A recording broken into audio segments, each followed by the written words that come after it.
कर्नाटक, जहां पर आज कांग्रेस की सरकार है, लेकिन कांग्रेस के ही नेता राहुल गांधी आरोप लगा रहे हैं कि वहां पर वोट चोरी हुई। 1 लाख से ज्यादा फर्जी वोट, डुप्लीकेट नाम और नकली पते। ये आरोप इतने बड़े हैं कि चुनाव आयोग ने खुद राहुल गांधी को चैलेंज कर दिया है, सबूत दो, वो भी एफिडेविट के साथ। तो आखिर इसमें सच्चाई क्या है और ये सियासत किस तरफ जा रही है?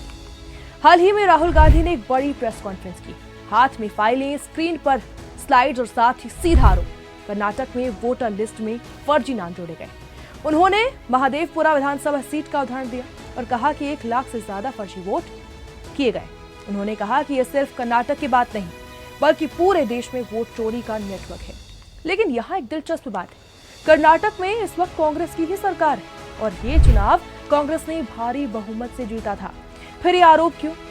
दरअसल वोटर लिस्ट का कंट्रोल राज्य सरकार के पास नहीं होता, बल्कि चुनाव आयोग के पास होता है, जो कि केंद्र के अधीन आता है। यानी राहुल गांधी इस मुद्दे को बीजेपी पर निशाना साधने के लिए नेशनल लेवल पर खींच रहे हैं। ईसीआई और महाराष्ट्र, कर्नाटक, हरियाणा की चीफ इलेक्टोरल ऑफिसर्स का कहना है कि अगर आपके पास सबूत है तो रूल 23B के तहत एक शपथ पत्र यानी साइंड एफिडेविट दे दीजिए।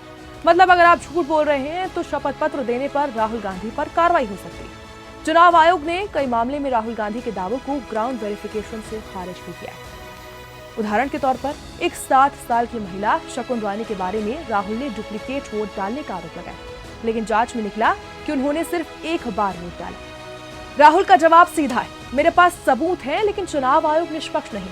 मैं जनता के सामने रखना चाहता हूँ सारे सबूत, न कि ईसीआई के सामने जो खुद गड़बड़ी में शामिल है। पॉलिटिकल एनालिस्ट कहते हैं कि राहुल शायद कानूनी पटुरे से बचना चाहते हैं, क्योंकि शपथ पत्र झूठा साबित होने पर मामला अदालत तक पहुंच सकता है।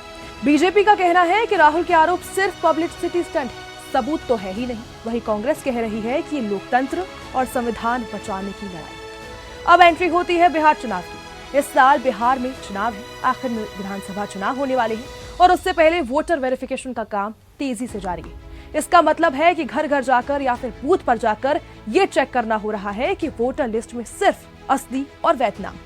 सुनने में तो ये वही प्रक्रिया लगती है जिसकी मांग राहुल गांधी खुद कर रहे हैं, यानी फर्जी वोट हटाओ।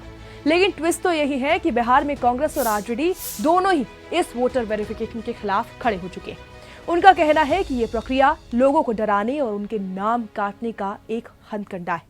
पूरे ऑपोजिशन ने इसका विरोध किया है और आप तस्वीरों में देख सकते हैं किस तरीके से जो गठबंधन है वो इसका विरोध कर रहा है। अब सोचिए, कर्नाटक में राहुल गांधी कहते हैं कि फर्जी वोट हटाओ, ये लोकतंत्र के खिलाफ है। वहीं बिहार में वोटर लिस्ट वेरिफिकेशन चल रहा है तो कांग्रेस उसी का विरोध कर रही है। तो क्या वोट चोरी का मुद्दा सिर्फ तब उठता है जब फायदा विपक्ष का?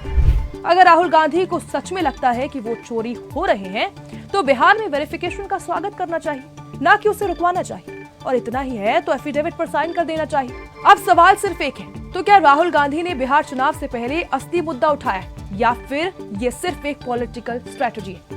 अगर वोट चोरी हो रहे हैं तो उसकी जांच तो होनी चाहिए, चाहे गुनहगार कोई भी पार्टी से क्यों ना हो, क्योंकि असली ताकत नेता की नहीं, जनता के वोट की होती है और उस वोट की इज्जत बचाना हम सबकी जिम्मेदारी है।